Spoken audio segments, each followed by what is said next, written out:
On va reprendre. Hein.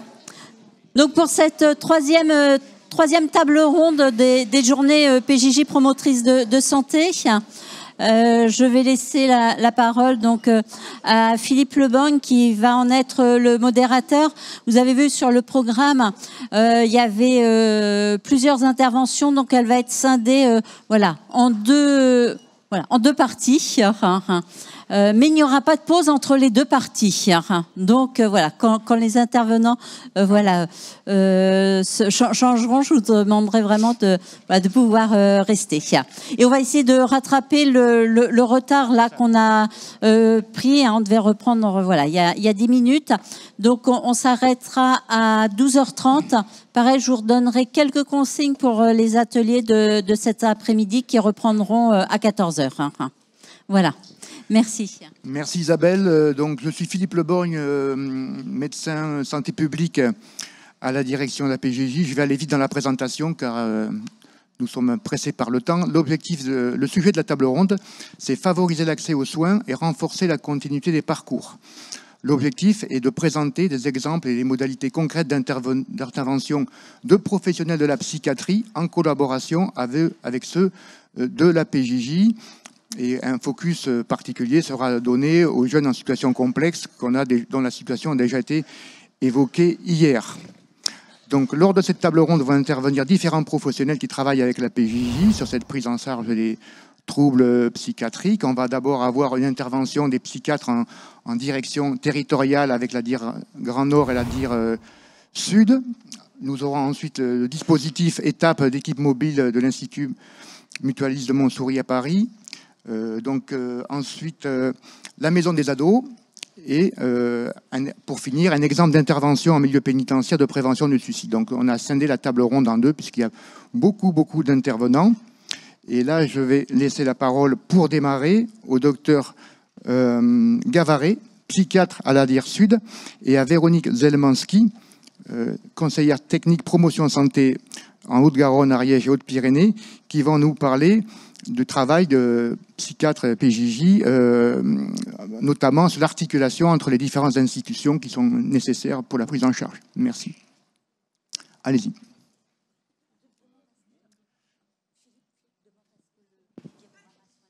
Si vous pouvez lancer le diaporama, s'il vous plaît. Voilà, donc moi je suis le docteur Gavaret, je suis praticien hospitalier sur temps plein sur l'hôpital Marchand à Toulouse. Et j'interviens à raison d'une vacation d'une demi-journée par semaine sur la PJJ de la Haute-Garonne. Par ailleurs, il nous a semblé intéressant avec l'association qui s'appelle RAP 31, qui regroupe des médecins qui s'intéressent aux cas complexes. Donc c'est pour analyser des situations complexes et de la clinique indirecte. Et il nous a paru intéressant devant le nombre important, de plus en plus important de jeunes souffrant de troubles psychiques, de proposer un lieu de stage pour les internes en psychiatrie.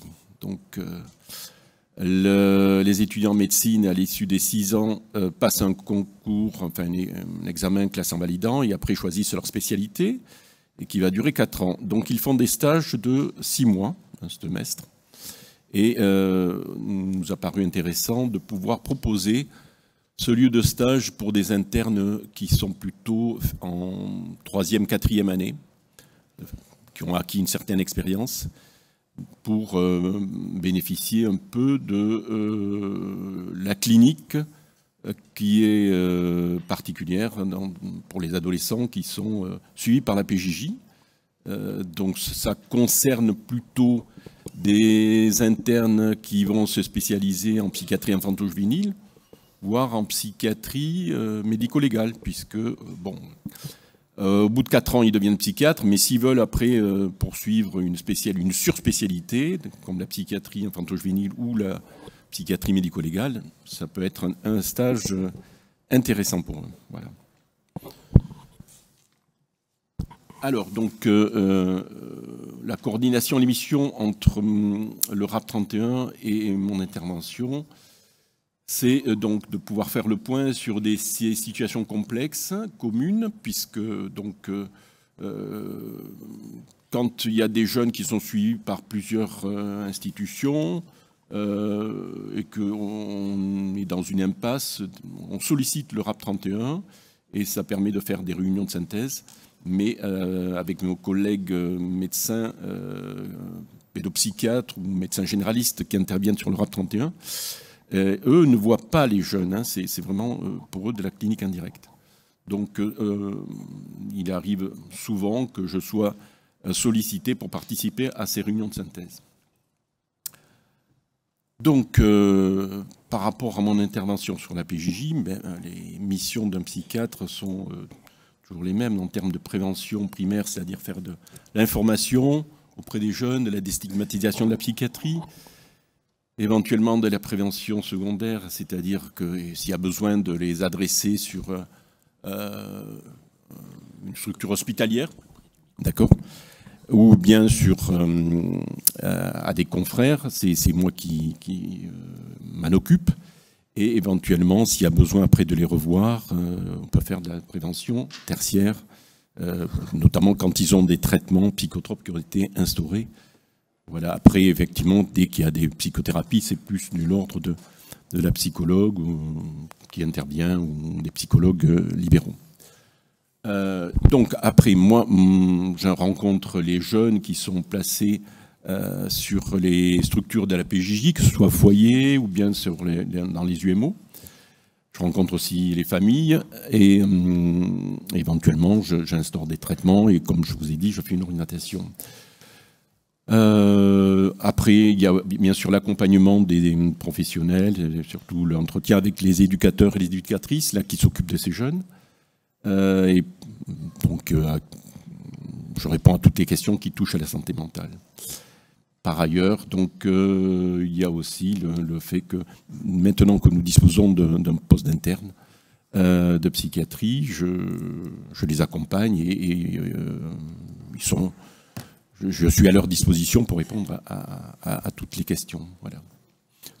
Puisque eux vont être plus présents que moi et donc ils vont être plus souvent sollicités pour répondre aux questions des éducateurs en matière de santé mentale. Donc les objectifs qui sont pour ce stage, pour l'interne, c'est bien sûr connaître les spécificités de la PJJ, de l'aide sociale à l'enfance, du tissu partenarial associatif et institutionnel sur le territoire de la Haute-Garonne, qui œuvre dans le champ de l'enfance et acquérir ainsi une expérience de terrain riche et variée avec des équipes pluridisciplinaires et des médecins expérimentés. Bon. Pour les directions territoriales et les professionnels des unités, cela permet d'avoir une personne référente, enfin le fait qui est cette interne affectée, une personne référente de proximité pour les questions touchant bien sûr à la santé mentale dans le cas des situations complexes et qui fait le lien avec les homologues médecins, que ce soit médecins traitants, les psychiatres libéraux ou hospitaliers. Et enfin, pour les jeunes et les familles, avoir une personne ressource, facilement accessible, en dehors du cadre hospitalier, pour aborder les questions de santé mentale et assurer un suivi et au démarrer un parcours de soins. Donc, quelles sont les missions confiées à l'interne? Alors, il va rencontrer des jeunes, s'il y a des familles, rencontrer les familles, travailler avec les psychologues qui interviennent avec l'équipe éducative, donc les psychologues PJJ, les professionnels éducatifs et les autres professionnels impliqués dans la prise en charge des jeunes. Il va faire des évaluations et proposer des orientations et des choix thérapeutiques que je vais bien sûr valider, puisque c'est moi qui suis leur tuteur. Et enfin, dans le cadre du RAP 31, il va, puisque son emploi du temps, si vous voulez, est de 5 jours par semaine, dont une consacrée à la formation, mais les 2 jours, il va être sur la PJJ, et 2 autres jours sur le RAP 31. Et donc, c'est dans ce cadre-là qui va participer aux réunions de synthèse pour les cas cliniques complexes qui se font au RAP 31. Donc voilà, tout ce qui est décision de l'interne sont forcément validées par moi. Par rapport, alors le bilan qu'on fait, on est à notre deuxième interne, hein, on n'est pas non plus, c'est une expérimentation, je pense qu'il va falloir en tirer toutes les conclusions, bon, le retour d'expérience, tout ça. Mais en tout cas, les deux premiers internes sont très intéressés par ce stage, du fait de la singularité des situations atypiques et la richesse des situations cliniques rencontrées. Par rapport à la qualité des ressources mises à sa disposition, la PJJ a soigné l'accueil des internes avec présentation de tous les dispositifs qui sont sur le secteur. Après, il y a aussi la visite des unités, du service public, du service associatif, la disponibilité constante de Madame Zelmansky, pardon, et de moi-même, qui sommes très très à l'écoute de ce que nous demande l'interne. Donc moi je le rencontre une fois par semaine, mais après il est tout à fait, il peut très bien me contacter par téléphone pour avoir des informations ou pour des conseils. Donc c'est un travail très riche dans le cadre de la pluridisciplinarité, lors des réunions avec les professionnels de la PJJ et la découverte de la clinique indirecte grâce au RAP 31. C'est pour l'interne un travail en autonomie, mais avec le fait qu'il y a une confiance partagée avec les moyens de communication. Il dispose d'un ordinateur portable, d'un téléphone, donc il est tout à fait capable de se débrouiller et de ne pas hésiter à nous contacter. Voilà. Pour ce qui est de ma position, je trouve très intéressant, enfin j'en avais parlé avec le professeur de psychiatrie infanto-juvénile de Toulouse, de l'intérêt de pouvoir faire que les internes puissent bénéficier d'un tel stage du fait de la richesse de la clinique. Voilà. Moi, je pense que ça les sort un peu du milieu hospitalier et ça permet de créer des liens, réseaux, et puis de découvrir aussi le monde de la justice et de la PJJ. Voilà, tout ce qui est milieu associatif, tout ce qui est relation avec les institutions, l'ASE, et tous les intervenants pour la jeunesse et l'enfance en difficulté, en souffrance psychique. Le bilan de la direction territoriale des unités, donc jusqu'à présent, c'est un bilan positif en termes de demande de situation suivie. Il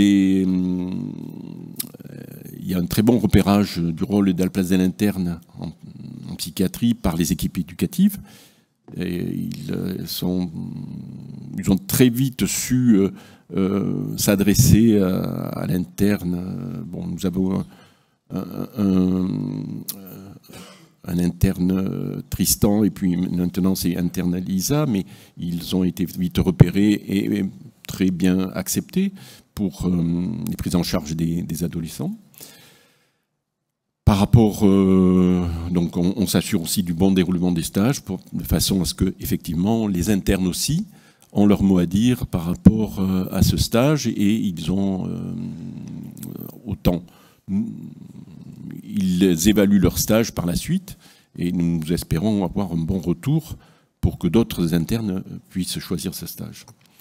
Donc le but, c'est de pérenniser ce stage et de façon à ce que nous ayons après des internes ou bien même des psychiatres qui puissent venir travailler à la PJJ. Bon, moi, j'ai un certain âge, je ne serai pas tout le temps là, donc ça sera bien aussi que je puisse trouver quelqu'un qui m'épaule. Donc, l'autre bilan, permet de diffuser la connaissance de la PJ dans le secteur de la santé mentale. Donc, c'est vrai que les internes qui sont dans les services hospitaliers, bon, ne connaissent pas la PJJ. Ils savent qu'il y a des suivis qui sont demandés par la justice, mais bon, pour eux, c'est un peu vague. Donc, ça permet de repérer les gens. Donc, le but, c'est bien sûr de valoriser ce projet. Et donc, de recruter d'autres médecins, ben, je vous en ai parlé, et puis permettre une orientation précoce afin de reculer, voire de supprimer pour les jeunes le risque de passage aux urgences. C'est vrai qu'avant, souvent, les éducateurs, ben, quand il y avait des situations difficiles, appelaient le SAMU, et donc, soit ou les conduisaient eux-mêmes aux urgences, mais des fois, ça revenait à les renvoyer assez rapidement à la structure sans qu'il y ait vraiment une solution thérapeutique durable qui soit mise en place. Donc ça, c'est quand même, à mon avis, un apport.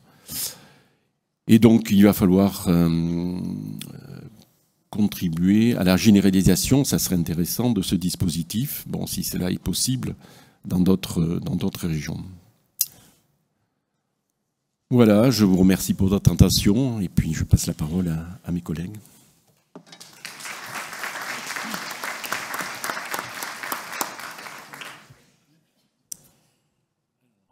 J'espère que vous m'entendez, oui.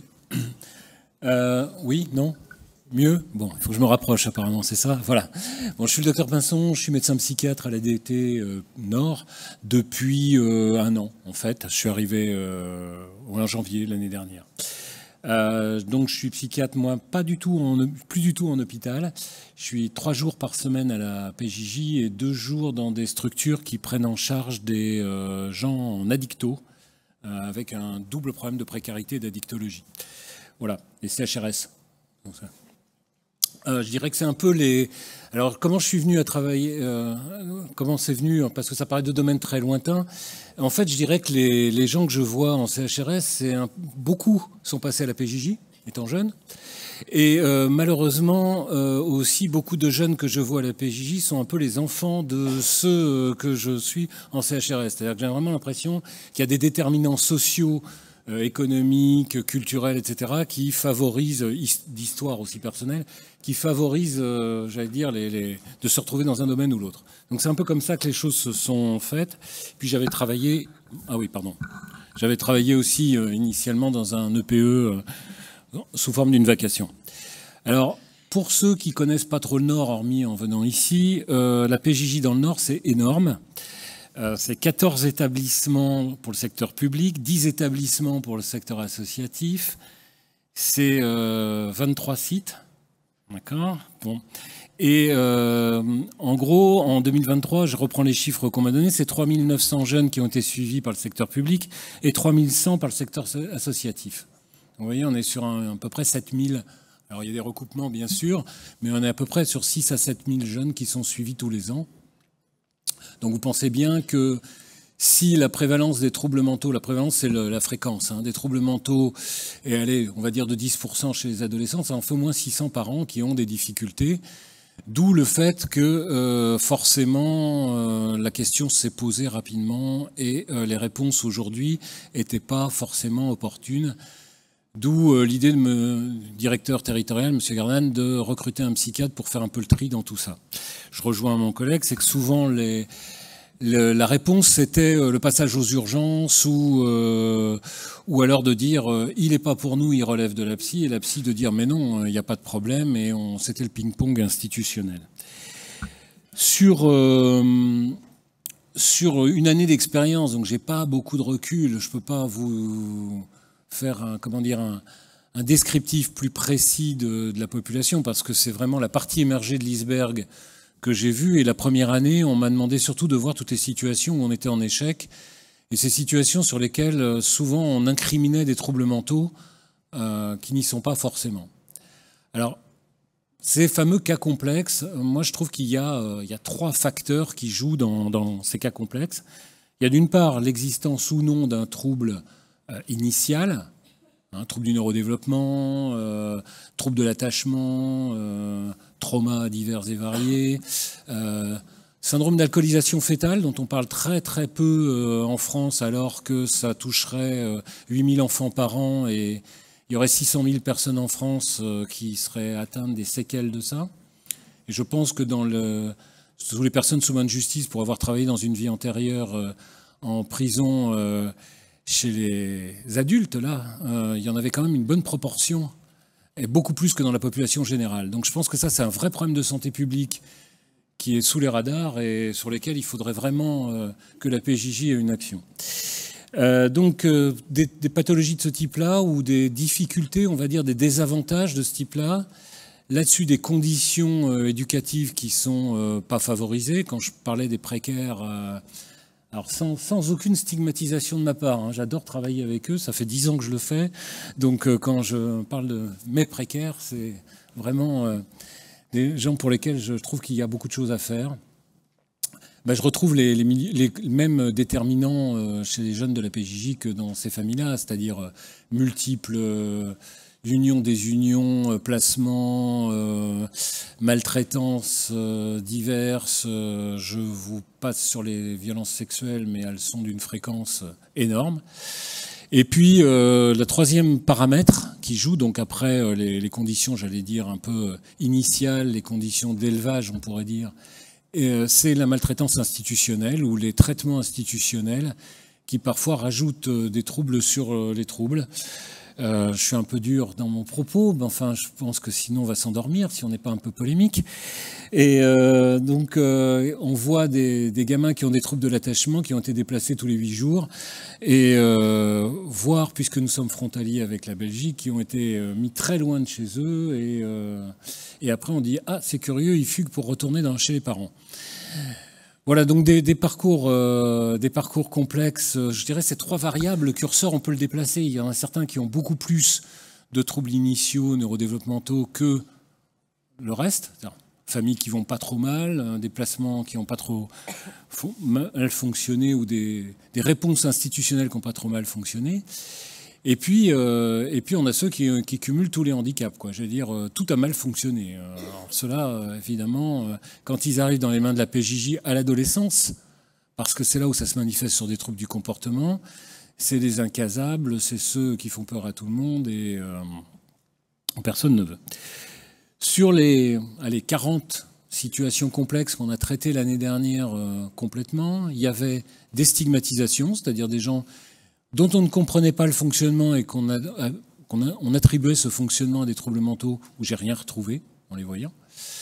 J'ai retrouvé des gamins qui avaient plutôt, j'allais dire, navigué dans les dispositifs et qui s'étaient organisés en fonction de ça, de manière adaptative plus ou moins standard, on va dire. Je retrouve une proportion d'addictos considérable. Et je pense que si on faisait une coupe sur le nombre de jeunes qui sont positifs au cannabis ou ou qui consomment du protoxyde d'azote à la PJJ, on serait plus que atterré. Je pense qu'on est... Si on prend les enquêtes escapades, là, vous savez, les enquêtes qui sont faites à 17 ans, on a 30% d'utilisateurs, la consommation baisse chez les jeunes, pas chez les nôtres, très clairement. Enfin, moi, je suis en discutant avec les équipes, sur des 70-80% de consommateurs de substances. Et ça, c'est un vrai enjeu, parce que ça vient rajouter de la pathologie, ça peut faire décompenser des pathologies, ça peut désinsérer sur le plan scolaire, ça peut désinsérer sur le plan social, c'est l'entrée dans des trafics, donc souvent des surcondamnations, etc. etc. Et donc, je dirais, il y a toutes ces variables-là. On avait donc des gens qui n'avaient pas de pathologie, mais qui étaient étiquetés pathologiques, parce qu'on ne comprenait pas trop pourquoi ils fonctionnaient comme ça. On a aussi des attitudes, j'allais dire quelquefois, qui peuvent générer des troubles. Quand on sèvre brutalement quelqu'un qui est dépendant au cannabis ou au tabac, qui fume 40 cigarettes par jour et qu'on lui dit 0 cigarette à partir d'aujourd'hui ou 4 cigarettes par jour, on s'étonne qu'il s'énerve et après on dit « Ah, mais il est impulsif ». Priver un fumeur de tabac, c'est un moyen de le rendre impulsif. C'est pas, voilà. Donc des choses très très variées. Et puis alors aussi, et là ça a été une découverte, confirmation de choses que j'avais vues dans d'autres trucs. C'est des jeunes qui sont passés complètement dessous des radars, avec des troubles majeurs. Je pense que les déserts médicaux, la fin de la médecine scolaire, parce qu'il n'y a plus aujourd'hui de prévention scolaire en bonne et due forme, comme ont pu connaître mes enfants il y a 30 ans, fait qu'un certain nombre de gamins avec des troubles qui sont, j'allais dire, silencieux, passent complètement en dessous, et on a fait des diagnostics du trouble du spectre autistique à 17 ans. Alors qu'on sait que c'est très tard pour intervenir. Ces jeunes qui étaient un peu bizarres, qui étaient un peu calmes au fond de la classe, et puis qui ont eu des comportements violents ou au moment où des contraintes leur ont été imposées, qui n'étaient pas adaptables à ces contraintes et qui se retrouvent judicarisés. Donc il y a vraiment de tout dans ces cas complexes. Ce qui, à mon avis, nécessite, je vais essayer d'être bref, donc ce qui nécessite qu'on ait une culture partagée. Parce que sinon on est dans l'étiquette. C'est il est fou, il est ceci, il n'est pas pour nous, il est... Oui, n'empêche qu'il y a personne. Enfin, on est obligé de s'en occuper, donc il faut bien qu'on s'en occupe. Et puis, il faut qu'on monte des partenariats qui soient des partenariats souples. La grande leçon de cette année, c'est que c'est pas de passer des conventions qui fonctionnent, c'est d'avoir des partenariats avec des équipes avec lesquelles on travaille. Et là où je rejoins totalement mon confrère, c'est que passer un coup de fil à un collègue en lui disant « Écoute, je l'ai vu ». À mon avis, il faudrait le revoir rapidement parce qu'il est en train de se déprimer, il est dans une crise suicidaire, il est dans telle ou telle chose. Ça marche nettement mieux qu'une convention de papier. Voilà. Il y a un travail aussi, je pense, de mise à jour de nos outils. Et moi, j'ai découvert avec beaucoup j'allais dire, de respect, le travail qui avait été fait sur l'évaluation de la situation des jeunes dans ce manuel où il y a notamment une partie 8 sur la santé qui est très bien faite.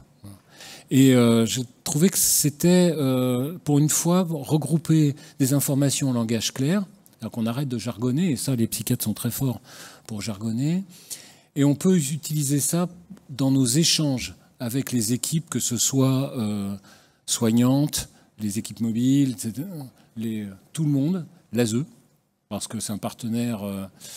Pour vous dire, dans le Nord, on a 3 000 à 4 000 jeunes tous les ans au minimum qui rentrent dans les suivis, et on a 20 000 jeunes qui sont suivis par l'ASE. Donc vous imaginez qu'il y a un overlap, qu'il y a un bon nombre qui ont des doubles suivis. Il faut qu'on ait un langage commun. Parce que si on est dans des termes qui sont soit des termes techniques, mais qui ne sont pas compris par les autres, on ne peut pas collaborer si on n'a pas un langage commun. Je trouve que c'est vraiment une priorité. Et puis, il y a un travail, comme aussi ça a été dit, je crois, d'explicitation des troubles, d'explicitation des attitudes des jeunes et aussi de nos contre-attitudes, de comment ce que nous faisons interfère avec ce qu'on observe. Et ça, c'est, je pense, un énorme chantier parce que il y a un peu trop en gros, cette catégorisation, soit il relève d'un trouble mental et il relèverait donc de professionnels de santé. Et si vous regardez ce qui est dit aujourd'hui sur la santé, c'est pas la question des professionnels. Les professionnels ne sont qu'une ressource dans un dispositif. Donc il y a vraiment un enjeu pour moi de arriver à rendre en langage clair ce que l'on peut observer, traduire ça en stratégie éducative et aussi s'assurer que c'est efficace. Parce que on n'a pas aujourd'hui de dispositifs qui vont prendre en charge des jeunes ayant des troubles et une stigmatisation PJ. Vous connaissez l'état de la santé mentale, j'imagine que c'est un peu partout pareil. La santé mentale et la pédopsychiatrie en particulier sont les parents pauvres de la santé, donc on est dans une désertification importante. Et les CMP sont saturés, donc c'est pas les gens qui vont voir a priori en premier. Donc il faut vraiment bien adresser. Pour bien adresser, il faut qu'on ait une demande claire. Il doit être suivi, ça veut rien dire. Il doit être suivi. Pourquoi? Qu'est-ce qu'il présente? Et moi, j'insiste aussi beaucoup sur la question du retour dans le droit commun. Je trouve que ce qui est dramatique pour un certain nombre de jeunes dans ces situations, c'est qu'on est tout le temps dans des logiques d'exception. Il est placé à tel endroit, on l'emmène aux urgences, il va dans une clinique, il va dans un truc, et on a une fragmentation du parcours qui fait que finalement, il n'investit pas, lui, un parcours, sachant qu'il va être là 3 mois, etc. Et en plus, il n'y a pas de transmission d'informations entre les équipes. Docteur Pinson, je vais vous demander de conclure. Je conclus. Merci. Donc, c'est super intéressant d'avoir un psychiatre, mais vu l'ampleur du problème, je pense qu'il va falloir qu'on s'y mette tous pour pouvoir travailler sur ces sujets. Merci.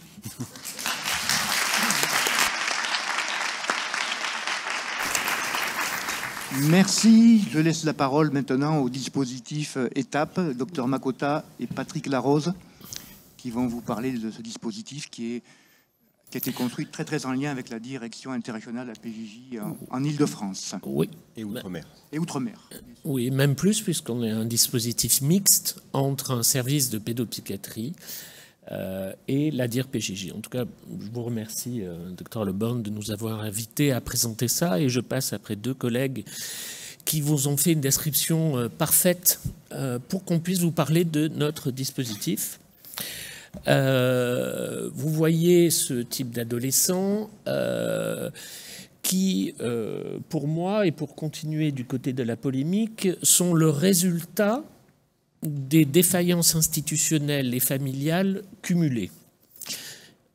Donc, au bout de la chaîne, vous voyez, beaucoup d'adolescents pour lesquels les différents dispositifs existants à la PJJ ou du côté du droit commun, avec de la coordination, avec le fait de se parler, avec le fait d'intégrer les psychiatres au sein de la PJJ, peuvent fonctionner. Mais pour certains jeunes, ça ne fonctionne pas. Et donc nous, en 2016, la PJJ et l'ARS Île-de-France nous ont demandé de réfléchir avec le professeur Corcos à un dispositif d'accès aux soins pour les adolescents PJJ. Moi, c'est ma marotte depuis longtemps, et j'avais commencé, et je continue toujours à travailler sur l'accès aux soins des étudiants. D'ailleurs, j'avais rencontré Neiklan il y a bien longtemps, avec la préoccupation, ceux qui m'intéressent, ce n'est pas ceux qui vont avoir les moyens personnels ou institutionnels ou familiaux d'accéder à des soins psychiatriques de droit commun ou autres. Ce qui m'intéresse, c'est ceux qui vont échapper à tout ça, à la fois du côté des étudiants et maintenant du côté des jeunes de la PJ. Alors, nous, le dispositif étape, ça veut dire équipe des transitions adolescentes et de prévention des exclusions, et on va s'adresser à les jeunes les pires de la PJJ, c'est-à-dire ceux qui débordent toutes les capacités de contenance des institutions, c'est-à-dire des structures PJJ, mais aussi de la psychiatrie. Vous en avez fait une description. Hein. Nous, on a ceux qui ont les 3 vulnérabilités, on va les appeler comme ça, que vous décriviez. Donc vous voyez bien qu'il y en a quand même 2 qui ne sont pas liés à l'individu. Hein. C'est l'environnement et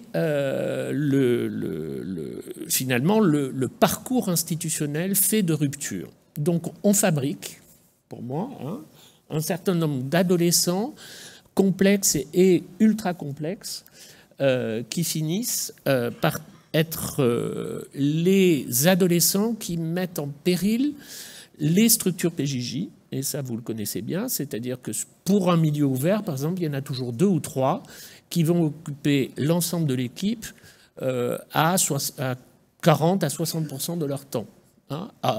Ça tourne, hein, c'est pas tout le temps les mêmes, mais donc ça prend énormément de temps.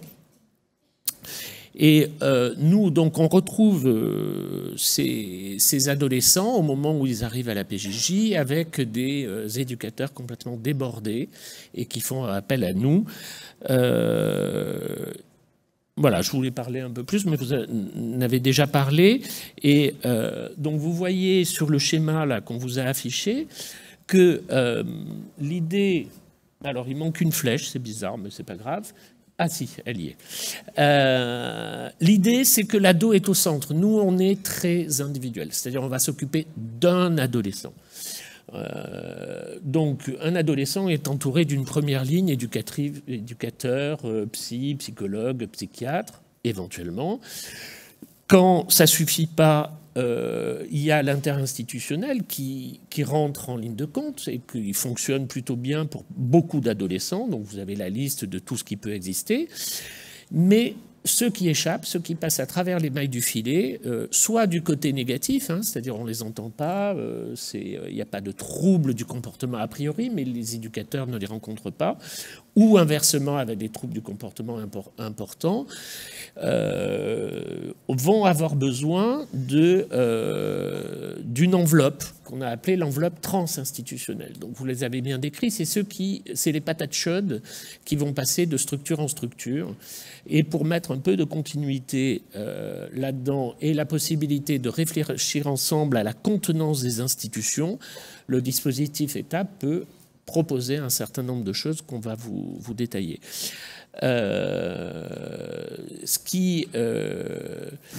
Je voulais rajouter quelque chose, mais j'ai oublié. Mais je passe la parole à mon collègue qui va vous décrire un peu plus en détail les choses. Bonjour tout le monde, Patrick Laroche, je suis éducateur, chef de service à la PJJ depuis 1990 et depuis 2013 en collaboration avec l'Institut Mutualisme Montsouris sur un projet précédent et sur ce projet-là. Donc, ce qui est important pour ce dispositif, c'est bien ce public cible. Notre intérêt, c'est qu'on est toujours en binôme. Donc, il y a deux institutions qui sont ensemble en même temps et pas tu vas voir le psy et après l'éduc. Donc, on intervient, Jean-Christophe et moi, par exemple, auprès d'un adolescent en même temps en détention, en hospitalisation, là où ils sont. Ça, c'est important. C'est vraiment l'ADN du dispositif. On ne voit jamais un adolescent seul. Évidemment, vous comprenez bien que un psychologue et un psychiatre n'entendent pas la même chose et ne voient pas la même chose qu'un éducateur et réciproquement. Donc, c'est ça l'intérêt. D'une part, c'est pour avoir un spectre de réflexion plus important. Et la deuxième, c'est que ça, pour ce public-là, qui génère, vous le savez, du clivage, de la violence, parce que ces publics font peur, employons les mots qui vont bien, aussi bien la PJJ que le service de soins, parce qu'on a les unités d'hospitalisation et en pédopsychiatrie, ils font peur par leur violence, par aussi leurs symptômes, on ne comprend pas trop, leur étrangeté au minima. Donc ça permet en tout cas d'être deux, d'entendre différemment, d'accueillir cette violence-là, parce qu'il faut pouvoir en faire quelque chose. Et donc ça nous semble vital. Ça permet aussi de se disputer, parce qu'évidemment, Jean-Christophe et moi, on n'est pas forcément d'accord quand on a vu un adolescent sur ce qu'il faut faire. Et c'est heureusement qu'on peut se disputer. D'ailleurs, à la PJ, si on peut plus se disputer, ça c'est vraiment une perte de notre histoire. Donc c'est un peu la base, l'ADN de cette institution. Pour vous donner un exemple concret alors comment ça se passe? C'est-à-dire que vous êtes sur un service, quel que soit le service, en général c'est souvent les éducateurs de milieu ouvert qui nous sollicitent, une situation qui vous déborde, quel que soit le motif du débordement, soit parce que vous n'arrivez pas à le joindre, soit parce qu'il vous met tout à l'envers, ou soit parce qu'il est un peu bizarre et vous savez pas trop, une bizarrerie, une étrangeté qui vous interpelle. Vous nous appelez, on a une secrétaire qui est très au fait, qui prend les éléments, un minima d'anamnèse, mais vraiment le minimum. On se réunit le mercredi, on distribue en fonction des binômes, puisqu'on a l'avantage d'être, moi je suis le plus vieux, mais on a des collègues plus jeunes, des hommes, des femmes, donc on permet de mixer un petit peu aussi en fonction du profil que l'on a. Enfin, on essaye en tout cas a priori. Et assez rapidement, on prend contact avec le professionnel pour le voir assez rapidement, mais pas tout l'arrière-bande de la protection de l'enfance et du soin. C'est celui qui nous a appelés dans un premier temps. Et après, l'idée c'est de rencontrer assez vite l'adolescent là où il est, et pas forcément là où nous aimerions qu'il soit, tant psychiquement que géographiquement. S'il faut aller le voir en détention, on va le voir en détention. Si on nous dit qu'on va prendre de son état actuel, qui peut varier effectivement en détention, en foyer, c'est pas forcément la même disposition. Et l'idée après, c'est déjà, c'est la première rencontre qu'on essaie de travailler aux petits oignons, parce que je vous apprends rien, une bonne partie de la suite est quand même conditionnée par ça. Voilà, donc on essaye avec les éducateurs, parce que celui qui nous a présenté est là, forcément. Nous, ça nous permet, si vous voulez, il y a une relation qui est déjà établie, un lien qui est déjà assez fort, souvent, très engagé, et nous, on a juste à se glisser dans le sillage, comme ça, de cette relation déjà établie, et puis de faire notre boulot. Voilà. L'intérêt de cette position de tiers, je trouvais intéressant, c'est que, si vous voulez, quand on est avec vous, alors des fois on voit l'adolescent seul, parce qu'évidemment, comme c'est aussi pour ça qu'on nous interpelle, parce qu'on n'a pas de mandat, et on peut suivre les adolescents au-delà des mesures judiciaires. C'est-à-dire quand tout s'arrête, on continue à les suivre. Moi, les adolescents que je suis, moi, depuis la création du dispositif. Bon, un qui est en détention, par exemple, je sais que je veux suivre, il n'y a plus personne. Et quand il n'y a plus personne, je vous assure qu'il n'y a vraiment plus personne. C'est-à-dire qu'on part des synthèses où on est 15 autour de la table, et on se retrouve, la psychiatrie, souvent les urgences et nous. Donc c'est vrai que la rupture, c'est souvent très très brutal, et finalement, quelquefois, on peut participer à ce qu'on dénonce par ailleurs. Sur la position de tiers, je trouvais intéressant donc que finalement, on les voit en même temps que vous.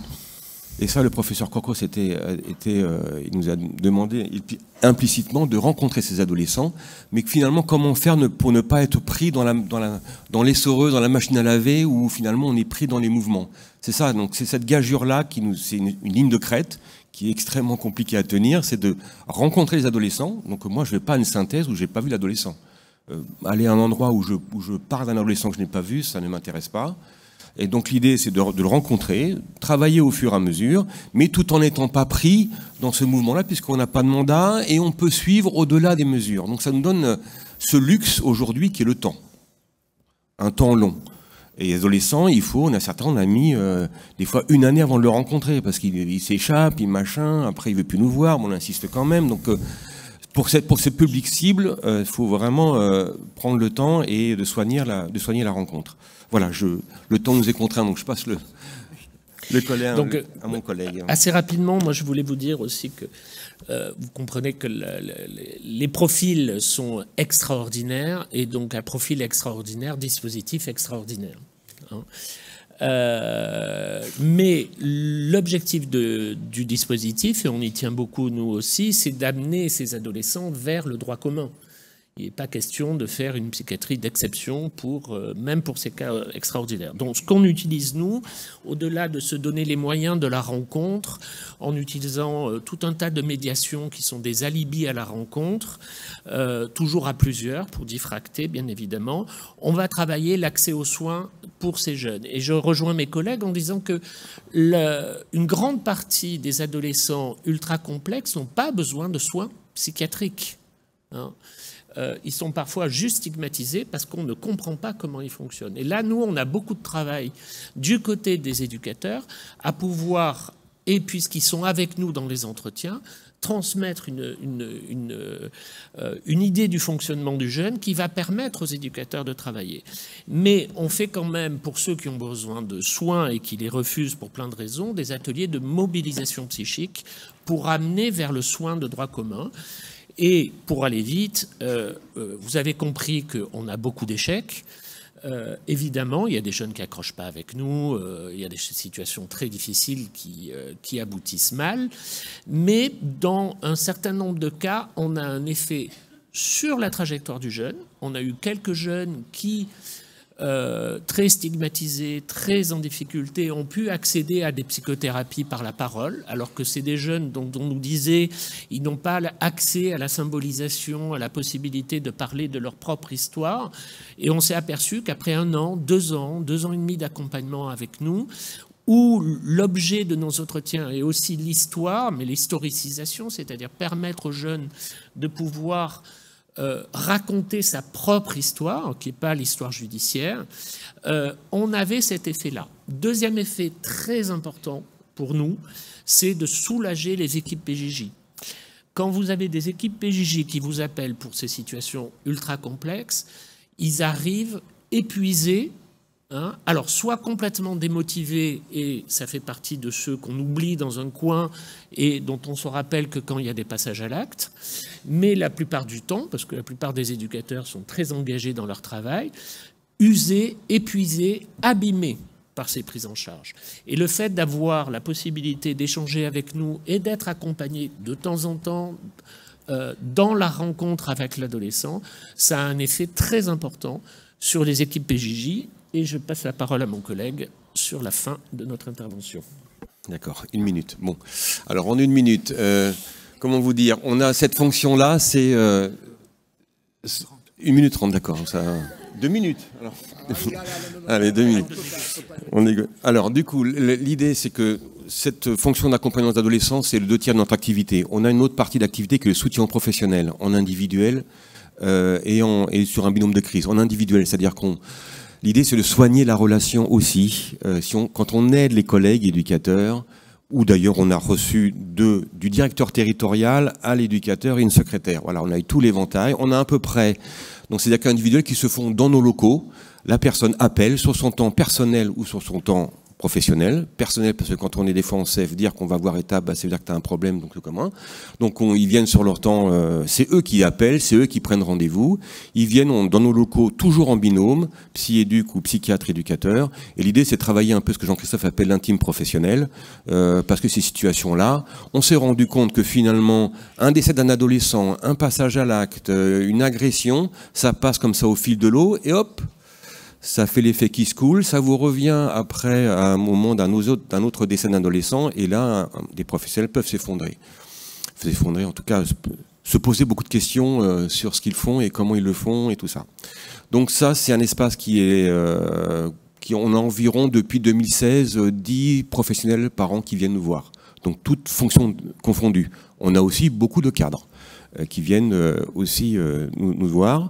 Et une deuxième fonction qui est de dire, on a créé un binôme de crise, puisque tout ce projet-là, c'est de 2016. Donc tout ça, c'est fait maintenant, l'aboutissement, mais c'est fait par des essais-erreurs. Avant d'en arriver là, on a pas mal erré.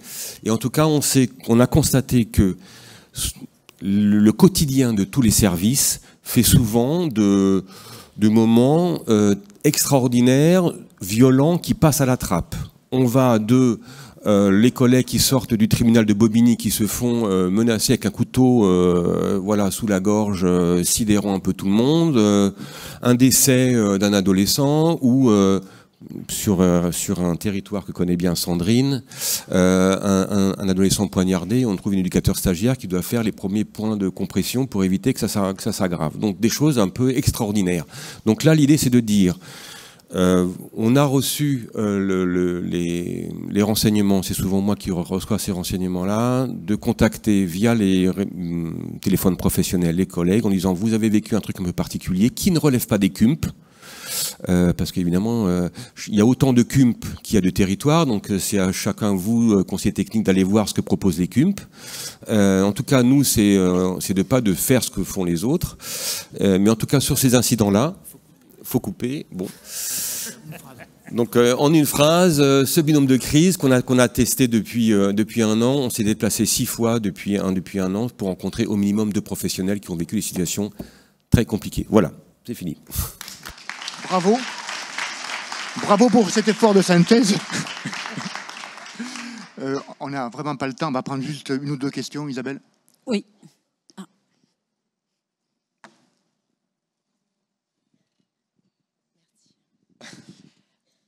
Bonjour, je m'appelle Mélissa Bonda, je suis conseillère technique en promotion de la santé sur la DT de la Loire et je voulais savoir si vous utilisez le plan de crise conjoint et si oui, savoir ce que vous en pensez, est-ce que c'est utile, quels sont les freins, parce qu'on commence à en voir apparaître un tout petit peu sur le territoire.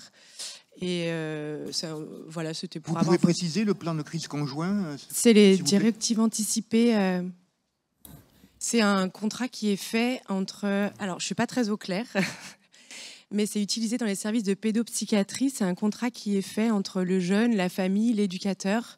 Je ne suis pas du tout au clair. Je comptais sur vous, justement, pour m'expliquer ce que c'est. C'est pas de chance, là. En tout cas, je ne sais pas mes collègues, mais moi, je ne connais pas. Donc, un peu, enfin, on a un peu l'équivalent sur le Nord. Ça fait partie des dispositifs. Alors, soit sur une pathologie au long cours, etc. Je ne sais pas, type schizophrénie, si jamais j'ai telle chose, le serment d'Ulysse, vous savez, ce qui est fait pour un jeune qui refuse une hospitalisation, alors que, ou un patient qui refuse une hospitalisation parce qu'il est dans un état pathologique. Donc, au moment où il va bien, on fait avec la famille un contrat et une sorte de charte de bonne pratique, c'est-à-dire pour ramener aux soins, soit les premiers secours en santé mentale, en fait, finalement, et tout ce plan de crise en cas de... Alors, on fait ça avec les adolescents, souvent qui se mutilent, ou avec les adolescents suicidaires. Moi, je sais que dans la région, c'est beaucoup utilisé parce qu'il y a énormément de prévention du suicide. Enfin, vous savez, le dispositif Vigilance 3114 sont quand même un peu venus de la région. Donc, on a été très sensible à ça. Je crois que c'est des outils intéressants parce que, comme je disais, ça oblige à se parler aussi. Et avoir un langage commun, et avoir un langage aussi avec le jeune, où il est impliqué. On est dans l'empowerment, c'est-à-dire que c'est lui qui décide de ce qu'il va faire, et non pas les autres qui décident. Et ces jeunes ont souvent été victimes ou ont subi les choses. Voilà. D'autres questions ? Oui, bonjour. Johanna Chaudot, je suis coordonnatrice du Déclic du Tarn, donc Parcours Ado, qui est en fait l'homologue du RAP 31 qui a donc été évoqué en première intervention. Je voulais juste du coup peut-être quand même préciser, donc en fait vous l'avez effectivement présenté sous l'angle de la formation des internes. Ce qui me semble aussi intéressant, c'est quand même de pouvoir insister sur le fait que c'est vraiment un dispositif de soutien et d'appui aux professionnels engagés au quotidien, dans l'accompagnement de jeunes qui viennent percuter les professionnels dans leur pratique, dans leur intime. Vous parlez de l'intime professionnel et je crois que c'est vraiment de ça dont il est question. De pouvoir aussi parler de cette clinique indirecte, parce que c'est vrai que du coup, sur les dispositifs, nous ne rencontrons par contre jamais ni les jeunes ni les familles, pour effectivement se préserver du coup de ces mécanismes de transfert contre transfert et d'être pris en tout cas par ces relations et ces mécanismes du coup qui sont parfois justement clivants dans les rencontres, etc. Juste pour repréciser, du coup, cet après-midi, nous avons un atelier sur la présentation du déclic encore. Et en tout cas, je rejoins aussi Dr Pinson et je rejoins aussi tout ce dispositif étape, notamment sur ces questions du coup nécessaires de liens interinstitutionnels, de contenance et d'enveloppe interpartenariale autour de la situation de ces jeunes, de pouvoir partager un langage commun et de pouvoir aussi s'appuyer les uns sur les autres autour de ces situations complexes qui, effectivement, ces jeunes, en fait, cumulent ces vulnérabilités que vous avez citées, qui sont individuelles, familiales et institutionnelles, parce qu'on est parfois très en peine pour pouvoir les accompagner. Il y a parfois une méconnaissance. Donc, je voulais juste partager ça, puisqu'effectivement, ces dispositifs d'appui et de soutien, il y en a plusieurs, et je crois que c'est intéressant de pouvoir échanger, se connaître, pour pouvoir échanger sur nos pratiques de soutien. Oui, Véronique. Oui, tout à fait, mais je voulais juste rajouter que comme nous avons été brimés sur notre temps d'expression pendant la réunion, on n'a pas pu effectivement évoquer le rôle du RAP 31, mais que l'on déploie complètement lors de l'atelier qui aura lieu cet après-midi. Allez-y, c'est très bien. Je suis allé hier. Oui, donc merci. On va remercier tous les intervenants pour leurs interventions très très intéressantes. Et on va passer à la deuxième partie de la table ronde. On peut les applaudir. Merci.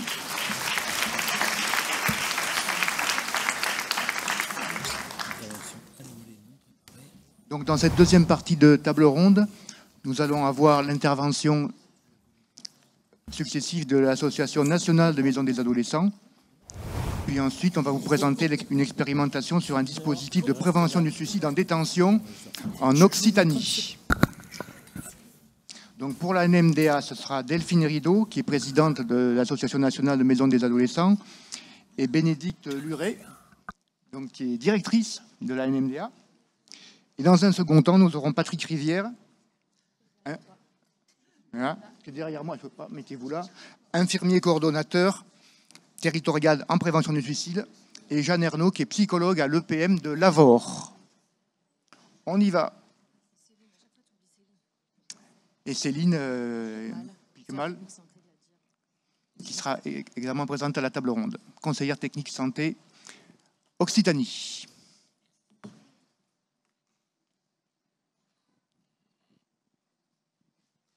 Donc allez-y, c'est bon.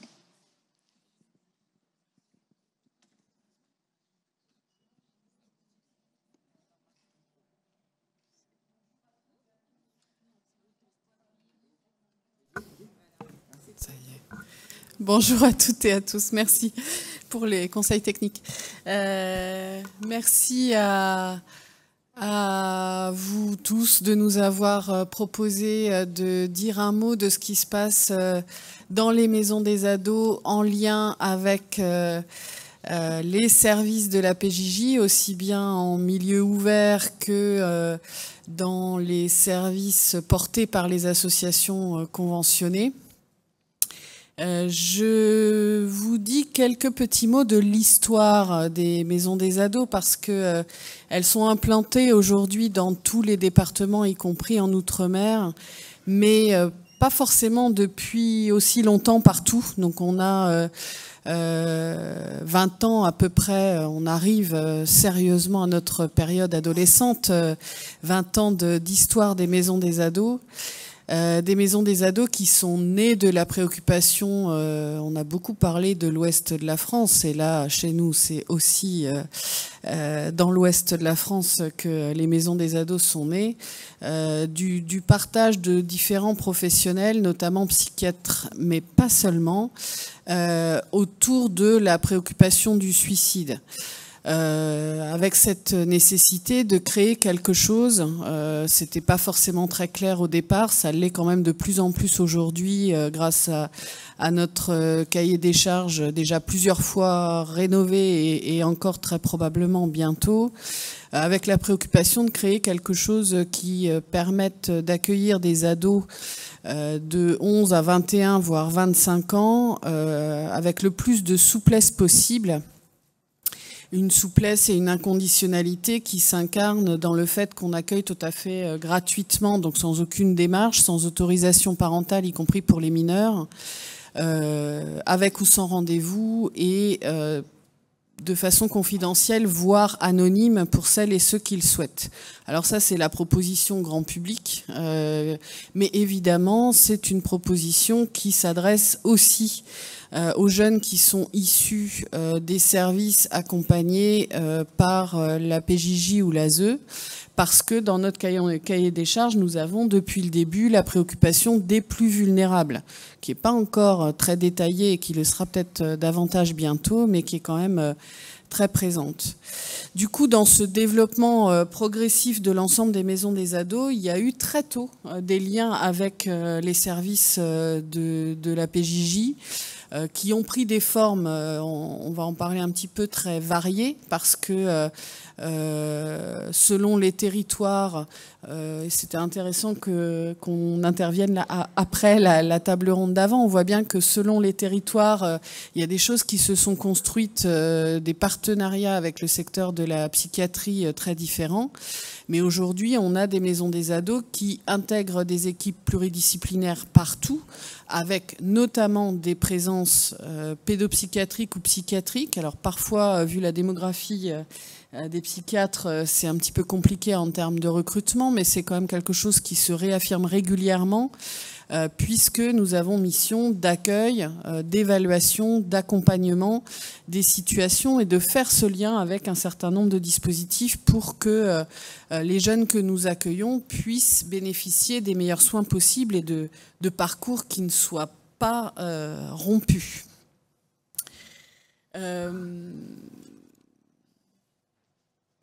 Voilà, donc ça a pris des formes, je disais, différentes selon les territoires, avec des conventions. Alors j'ai bien entendu tout à l'heure que tout le monde n'aime pas les conventions. Nous non plus, hein. En maison des ados, on a une histoire qui fait que on n'est pas forcément très très fan. Mais quand même, la réalité montre que ça soutient la souplesse. Enfin, moi, je suis assez convaincue du fait que il y a des expérimentations avec beaucoup de souplesse qui se mettent en forme à certains endroits, avec souvent des initiatives de personnes, de professionnels particuliers, mais que si ça n'est pas soutenu ensuite par des conventions, ça peut vite s'effriter quand les personnes en question s'en vont. Et inversement, c'est sûr qu'une convention, aujourd'hui on a une convention nationale, PJJ, Asso national des maisons des ados depuis 2017, qui permet d'activer, de diffuser, de déployer des pratiques qui ont été initiées à certains endroits dans d'autres territoires. Ça s'est décliné très localement pour les maisons des ados. Donc, dans certains départements, en gros, les psychiatres ou les professionnels porteurs des maisons des ados se sont plutôt bien rencontrés avec ceux de la PJJ et ça a donné un certain nombre d'initiatives. Et puis, le portage national aujourd'hui a fait que dans d'autres territoires, la question a été portée et ça s'est diffusé. Et ça se diffuse aussi aujourd'hui au niveau régional. Je vais laisser Bénédicte Luret dire un mot de ce qui se passe notamment en territoire francilien, mais qui n'est donc pas du tout impossible ailleurs. Merci. Donc là, comme le disait Delphine Rideau, on est aujourd'hui avec une convention nationale, c'est au niveau local, on est dans cette volonté aujourd'hui de construire le partenariat au niveau régional. Alors, entre maisons des ados, on a un système de délégation régionale, vous avez les directions interrégionales. Alors, c'est pas tout à fait les mêmes territoires, mais peu importe. L'idée aussi, parfois, c'est de pouvoir mettre dans la boucle d'autres acteurs régionaux, comme les ARS, par exemple.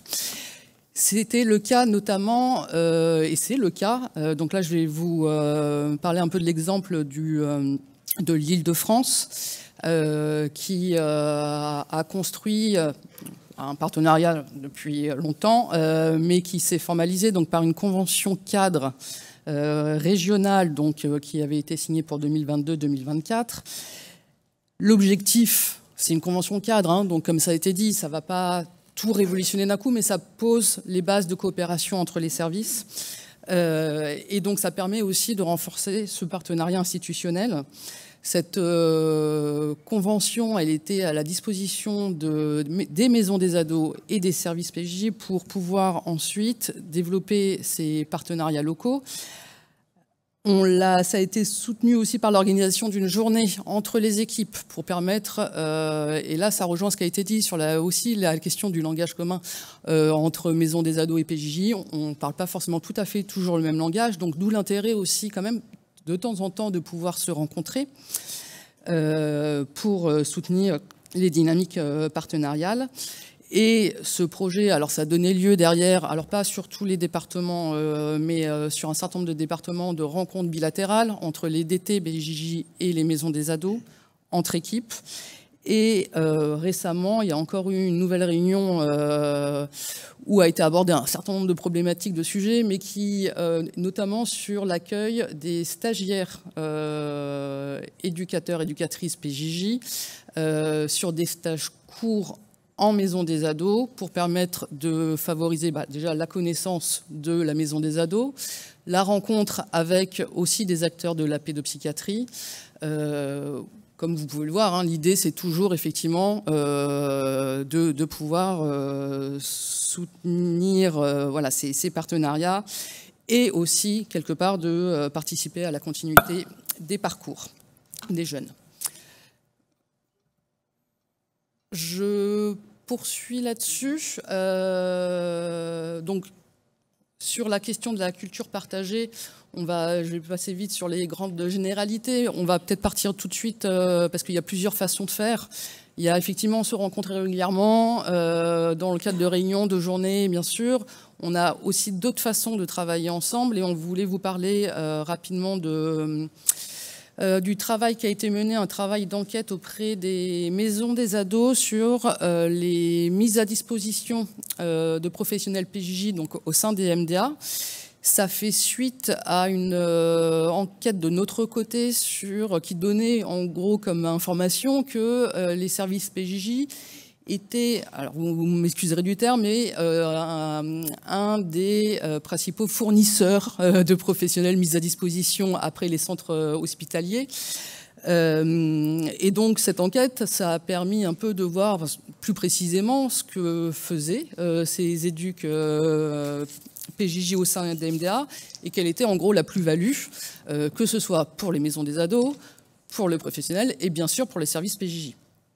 On est aujourd'hui, ça a un peu augmenté d'ailleurs, on est aujourd'hui, les chiffres 2024, à une maison des ados sur 4 qui dispose d'une mise à disposition.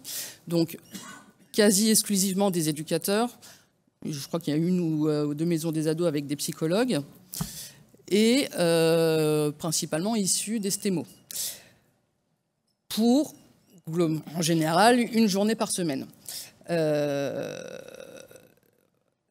L'intérêt, alors côté maison des ados, c'est, comme ça a été dit, des dispositifs pluridisciplinaires, avec cette entrée pluriprofessionnelle, voire pluri-institutionnelle, avec des maisons des ados qui marchent beaucoup, pas toutes, mais beaucoup, justement avec des mises à disposition, parfois uniquement d'ailleurs, des mises à disposition. Et ça permet aussi de formaliser un engagement fort de l'ensemble des partenaires du territoire. Pour les pros qui sont mis à disposition, et les éducs en particulier, c'est aussi de la participation autant différents temps d'équipe au sein d'une maison des ados, avec toujours cet aspect pluridisciplinaire, et qui vont être plus ou moins associés, alors ça dépend, mais quand même assez régulièrement, au suivi des jeunes PJJ en MDA.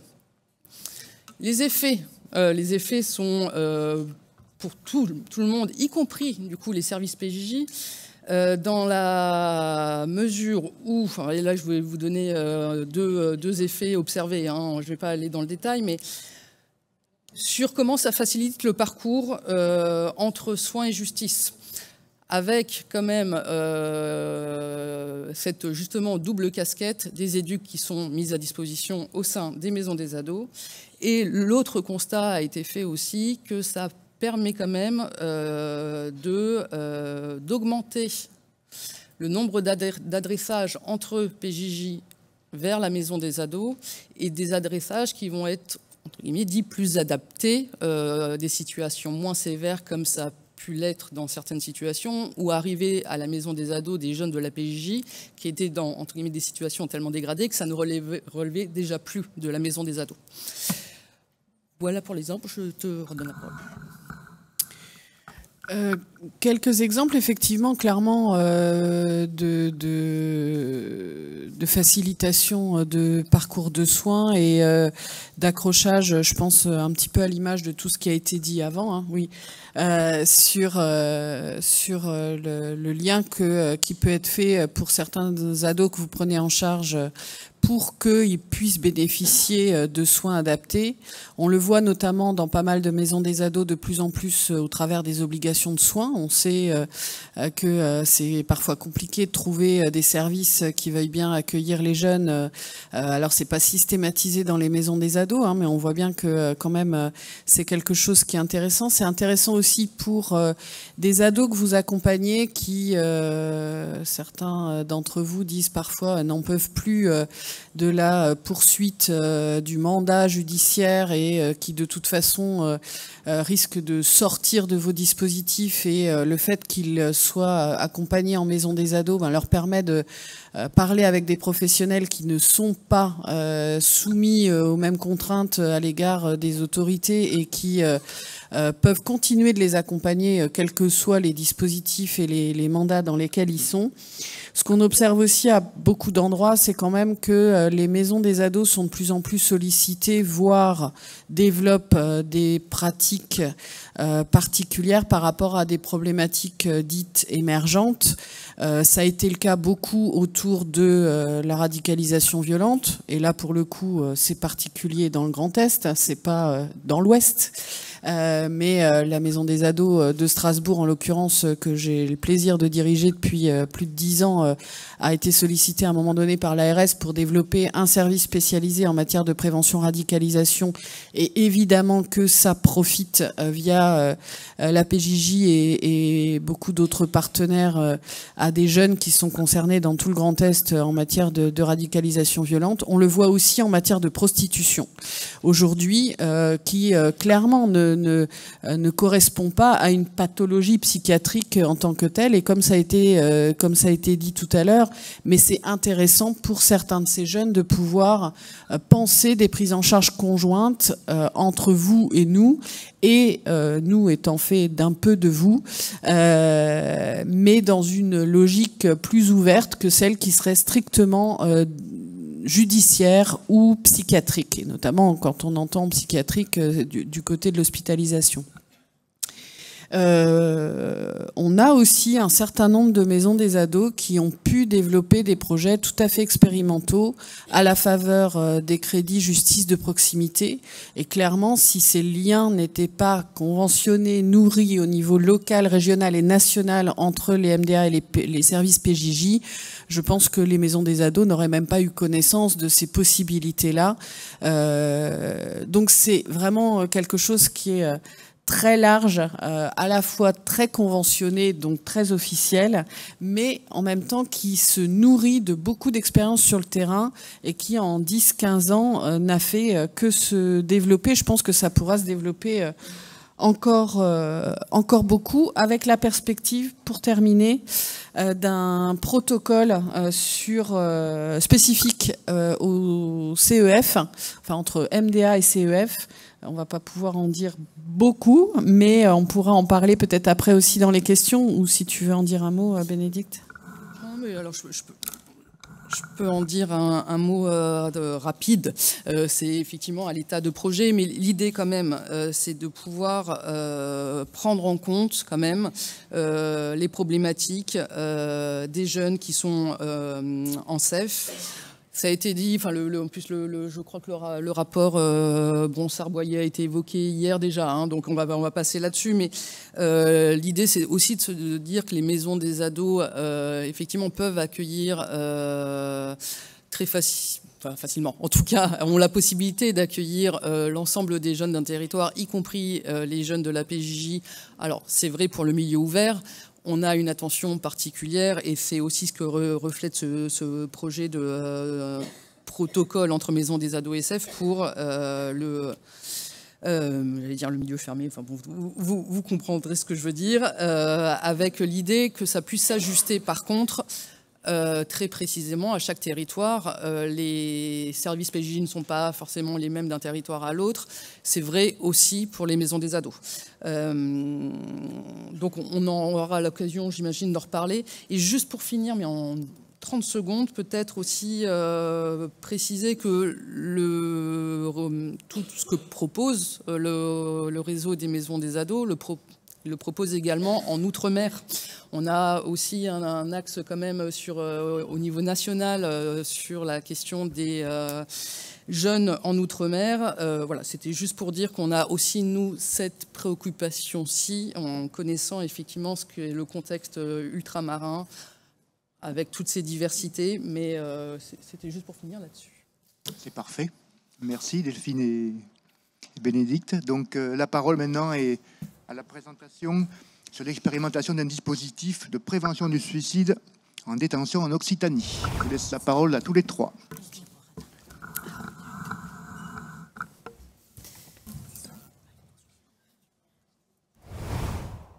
C'est bon.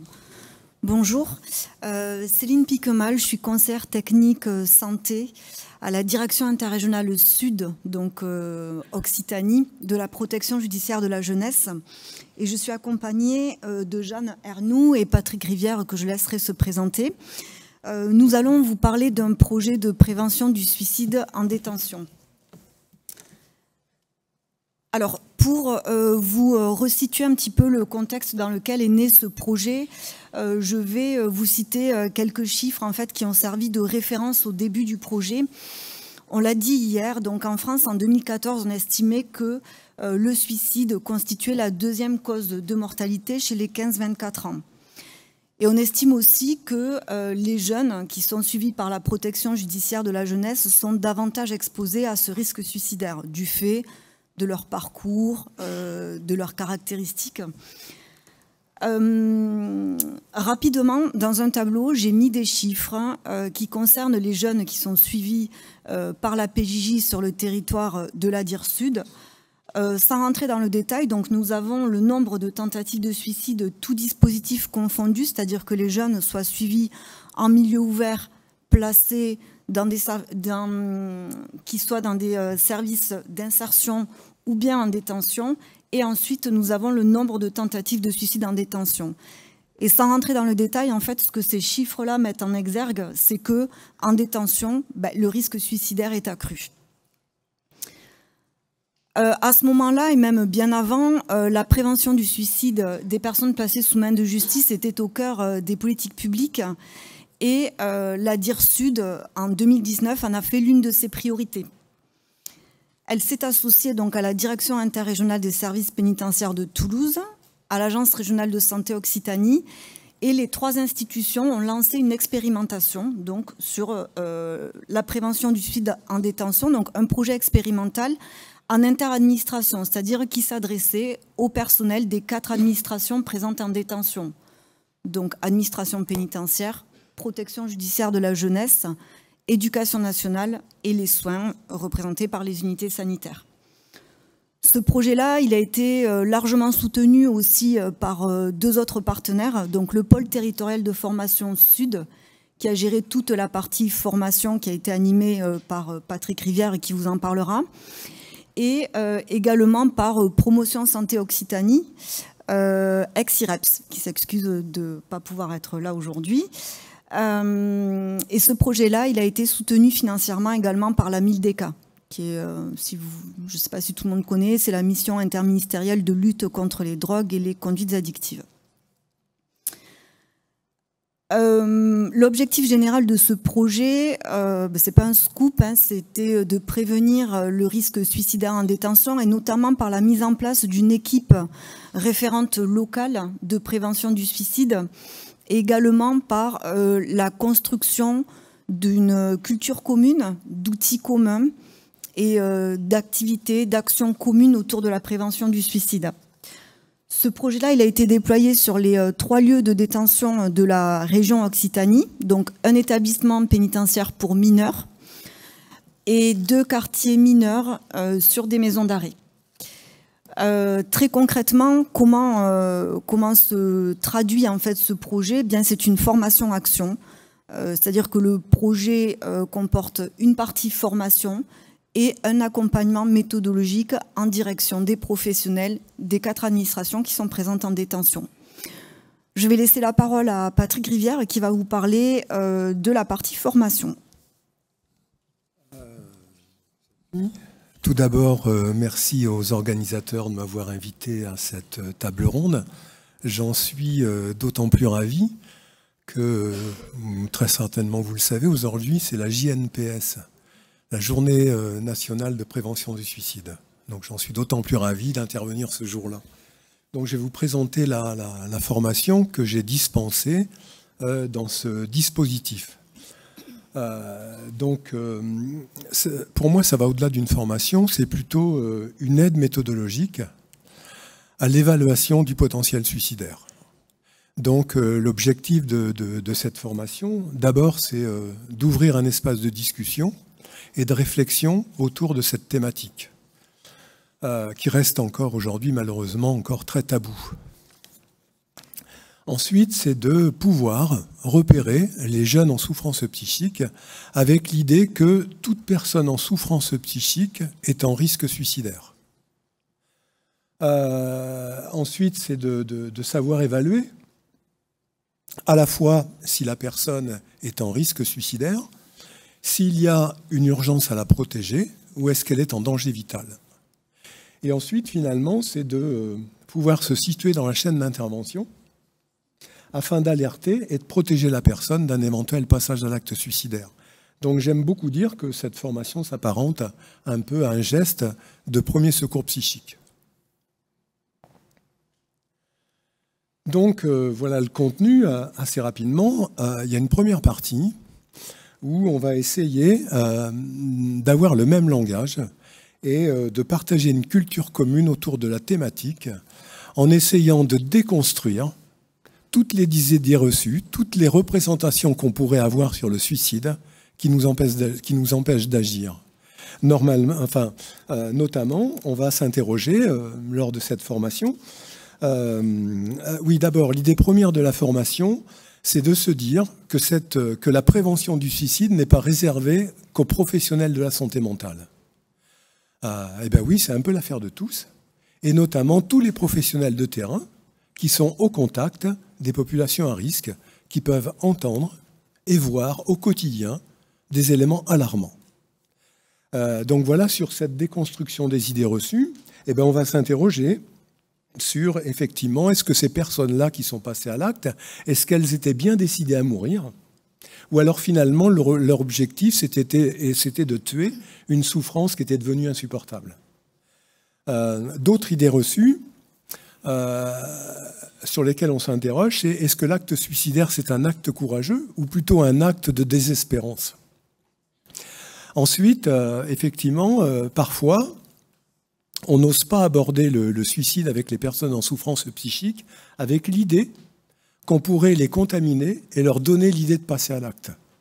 Donc en fait, non. C'est plutôt leur donner une opportunité de dire leur souffrance et de demander de l'aide. Voilà un petit peu, on va déconstruire tout ça pour effectivement être plus à l'aise avec cette thématique. Ensuite, on va aborder la souffrance psychique. La souffrance psychique, on va avoir des outils pour mesurer son intensité, mesurer les formes de cette souffrance. Est-ce que c'est une crise? Est-ce que c'est de la détresse? Est-ce que c'est du désespoir? Et puis on abordera la crise suicidaire, c'est-à-dire la crise suicidaire, c'est la complication de la souffrance psychique. C'est-à-dire que quand la souffrance psychique prend trop d'importance, eh bien la personne va avoir des idées suicidaires qui vont s'installer comme une résolution au problème. Ensuite, on parlera du processus suicidaire, parce qu'effectivement, on ne se lève pas le matin en se disant « ce soir, je vais mettre fin à mes jours », mais on rentre dans un processus avec un certain nombre d'étapes. Les étapes sont, eh bien, effectivement, la recherche de solutions face à une adversité, mais par contre, si les solutions, si nos ressources sont inefficaces, effectivement, les premières idées suicidaires vont arriver. Elles vont parfois être récurrentes, il va y avoir ce qu'on appelle la rumination des idées suicidaires, et à un moment, elles vont se cristalliser, et la personne va envisager un scénario suicidaire, c'est-à-dire comment vais-je mettre fin à mes jours, où vais-je le faire et quand vais-je le faire.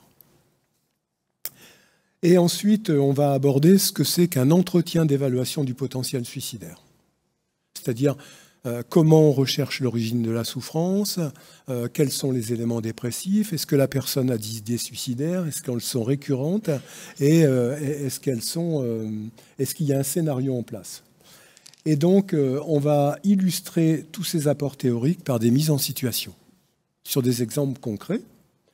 Et puis, en fonction de l'évaluation, est-ce que la personne est en risque suicidaire? Est-ce qu'il y a une urgence à la protéger? Est-ce qu'elle est en danger vital? Eh bien, en fonction de cette évaluation, on va réfléchir aux stratégies d'intervention et aux mesures de protection. Et puis, en fait, on va informer sur les dispositifs dédiés à la prévention du suicide. Bon, je crois que c'est sur la diapo suivante. Ah oui, c'est-à-dire à la fin de la formation, aux participants, je leur remets des outils d'évaluation qui, j'en ai fait la preuve, leur sont utiles dans leur pratique professionnelle. D'abord, une première fiche d'alerte. Une première fiche d'alerte qui permet de transformer l'intuitif en objectif. C'est-à-dire, cette fiche d'alerte, sur la partie de gauche, on va pouvoir recueillir tous les signes de repérage de la souffrance psychique, les éléments dépressifs. C'est-à-dire que ça va nous permettre de mesurer l'intensité de la souffrance de la psychique de la personne. Sur la partie du milieu, on va pouvoir recueillir tous les facteurs de risque. Les facteurs de risque psychosociaux, les facteurs de risque psychopathologiques et les facteurs de risque psychotraumatiques. Et la partie de droite va nous permettre d'interroger les idées suicidaires. Et ça va permettre à la personne formée, ça va lui permettre de professionnaliser les échanges entre professionnels et lors d'une orientation vers une structure d'aide spécialisée. Autre outil, le dernier, et j'en termine. Là, c'est une fiche d'évaluation du potentiel suicidaire, un peu plus complexe, un peu la même comme que la fiche d'alerte, mais là, on va pouvoir effectivement scorer le risque suicidaire. est-ce qu'il est faible, moyen ou élevé. On va pouvoir scorer aussi l'urgence suicidaire et la dangerosité suicidaire. Et on va pouvoir recueillir tous les facteurs de protection de la personne, c'est-à-dire tous les facteurs qui le raccrochent à la vie. Et on va pouvoir effectivement noter toutes les actions de protection qu'on a pu mettre en place. Et voilà. Bonjour à tous. Donc Jeanne Ernoux, moi je suis psychologue au service éducatif de l'EPM de Lavore, qui a été le premier à se lancer dans cette expérimentation en Occitanie. Et du coup, suite à cette formation avec Patrick, l'intégralité des institutions qui interviennent à l'EPM de Lavore ont pu se mettre au travail autour de la table. Donc il y a eu un groupe de travail qui a été constitué à l'issue de la formation pour créer des outils adaptés à notre contexte de travail. Un comité de pilotage, je vous détaillerai après, qui pilote un peu cette action et qui, lui, perdure à l'issue de l'expérimentation. Ce comité de pilotage, il existe toujours.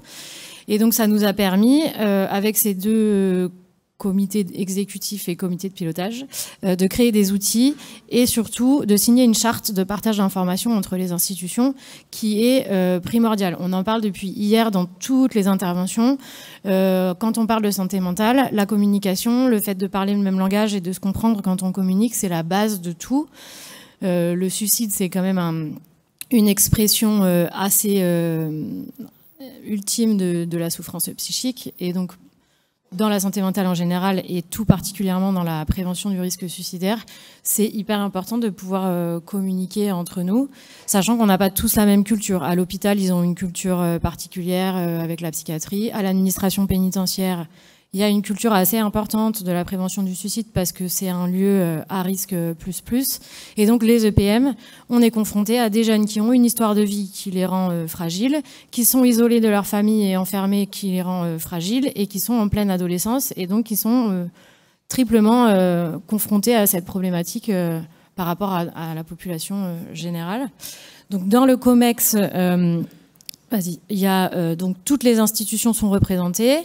Donc l'administration pénitentiaire, il y avait surtout les surveillants de l'unité arrivant, c'est le bâtiment qui accueille les jeunes pendant leur première semaine de détention, et donc ils sont particulièrement confrontés aux idées suicidaires qui peuvent arriver avec le choc carcéral. Il y avait du coup, l'administration pénitentiaire, c'est une organisation hiérarchique un peu comme ce qu'on peut retrouver à l'armée. Donc il y a différents grades, donc les différents niveaux hiérarchiques de l'administration pénitentiaire étaient représentés dans ce groupe de travail. À la PJJ, du coup, il y avait un certain nombre d'éducateurs. En fait, l'EPM est divisé en 7 bâtiments, donc il y a 7 équipes éducatives. Donc il y avait un éducateur de chaque bâtiment dans le comité de pilotage, un responsable d'unité éducative et moi. Après l'éducation nationale, il y avait un enseignant. Alors tous ont suivi la formation, mais dans le groupe de travail, il y avait un seul enseignant. Et à l'unité sanitaire, il y avait toujours au moins une infirmière, voire 2. Donc tout le monde est vraiment représenté, ce qui n'est pas une mince affaire de rassembler tout le monde autour de la table. À PPJJ, on arrive plutôt bien à travailler ensemble la majorité du temps. Avec les autres, c'est pas toujours aussi aisé. Mais on y est parvenu. Après, ce qui nous a malheureusement, tristement aidé à se retrouver autour de la table à l'EPM de Lavore, on a vécu 3 décès par suicide depuis l'ouverture. Et ben forcément, en fait, quand ça arrive, ça aide à motiver les gens à se retrouver autour de la table, quoi. Voilà, ça c'est un peu dramatique, mais voilà. Donc après, il y a le comité de pilotage, du coup, qui a accompagné ce groupe de travail. Le groupe de travail, il était accompagné par l'IREPS à l'époque sur la méthodologie. Voilà. Donc le comité de pilotage, il y a aussi les 4 administrations qui sont représentées, le chef d'établissement ou son adjoint, un officier qui est référent sur la question du suicide. À la PJJ, il y a la directrice de service, un responsable d'unité et moi. À l'éducation nationale, il y a la responsable, la proviseure. Et à l'unité sanitaire, il y a le médecin chef de service et parfois la cadre de santé qui essaye de se rendre disponible mais qui ne peut pas toujours l'être. Et du coup, ces 2 comités ont permis de créer des outils, donc une fiche d'évaluation qui s'est inspirée de celle qui a été présenté lors de la formation à l'intégralité des gens, mais on a adapté au contexte de l'EPM parce que bon, il y avait des choses, clairement, il y avait idées suicidaires, scénario, la noyade, l'EPM, c'est pas trop possible, donc celui-là, on l'a enlevé, puis on en a rajouté d'autres. Voilà. Et du coup, aussi, les suicides qu'il y a eu nous ont permis de prendre conscience que c'était important que toutes les institutions aient l'information parce que en fait tout le monde côtoie les jeunes et que quand ils vont en cours et qu'ils ont fait une tentative de suicide la veille, c'est bien que les profs soient au courant. Voilà. Et que du coup, on a créé une fiche de signalement qui permet de garantir que l'intégralité des administrations a été prévenue de la crise ou du passage à l'acte du mineur. Le gros challenge, c'était la rédaction d'une charte de partage d'informations. J'essaye de faire vite parce que le temps file. Pour les détails, je vous invite à venir à l'atelier cet après-midi. On a 2 heures, c'est beaucoup plus... Voilà. Donc la charte de partage d'informations, elle a permis de réunir autour de la table les 4 institutions parce que la communication, elle est primordiale, mais on a tous, en lien avec notre cadre de travail, des contraintes qui sont différentes. L'hôpital, ils sont soumis au secret médical. Alors, on est tous fonctionnaires, mais dans des institutions différentes, donc c'est pas toujours simple. Du coup, on a été accompagné par un juriste pour rédiger cette charte, qui lui est bien carré sur les textes et qui a permis de lever certains fantasmes et de reposer certaines contraintes aussi. En lien avec ce partage d'informations, qu'est-ce qu'on peut partager, pourquoi on le fait, comment on le fait, à quel moment on a le droit, à quel moment on n'a pas le droit. Et donc ça a été hyper important. Et donc on a réussi à signer cette charte en décembre dernier. Donc l'intégralité des 4 administrations a signé cette charte de partage d'informations. Et c'est vrai qu'on se rend compte que depuis ce travail, effectivement, la communication est beaucoup plus aisée entre nos institutions et que clairement, ça nous a permis de sauver des vies régulièrement depuis. Donc voilà, c'était un travail laborieux qui a duré 2 ans, mais qui en valait la peine. Voilà, merci beaucoup. On est à peu près dans le temps.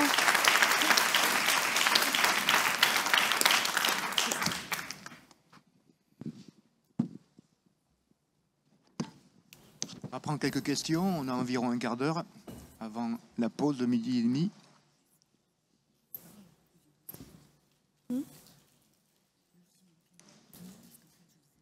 J'ai une question pour démarrer. Le juriste que vous avez utilisé pour rédiger la charte, c'était un juriste de la PJJ? D'accord. Oui, c'est le juriste célèbre de la PJJ qui s'est déplacé jusqu'à Lavore. C'est qui? Comment il s'appelle? Je ne connais pas son nom, moi. Voilà. Christophe Dadouche. D'accord.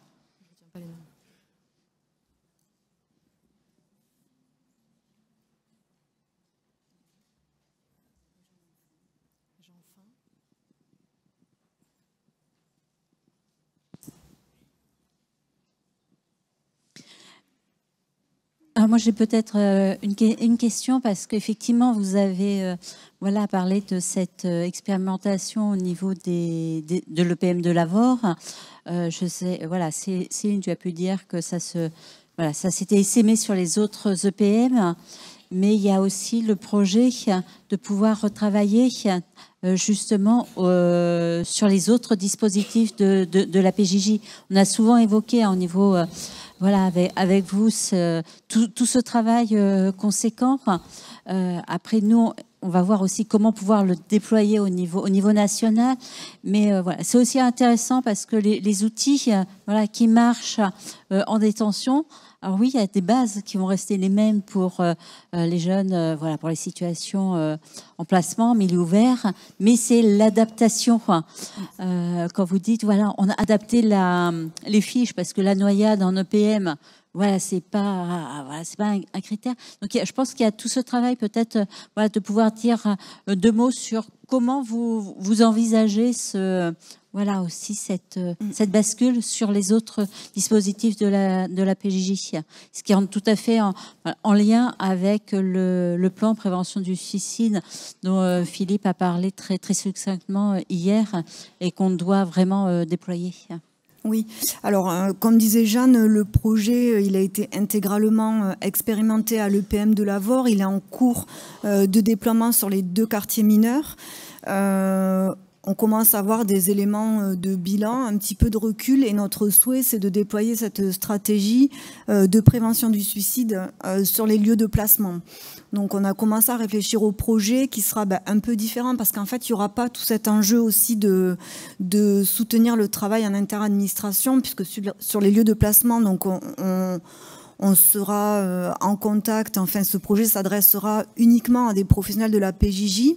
Donc je pense que ce sera un projet de plus petite envergure, mais c'est notre souhait, et on garderait sensiblement le même format avec une partie formation et puis un accompagnement méthodologique aussi pour les professionnels s'ils souhaitent travailler sur des outils ou des actions autour de la prévention du suicide.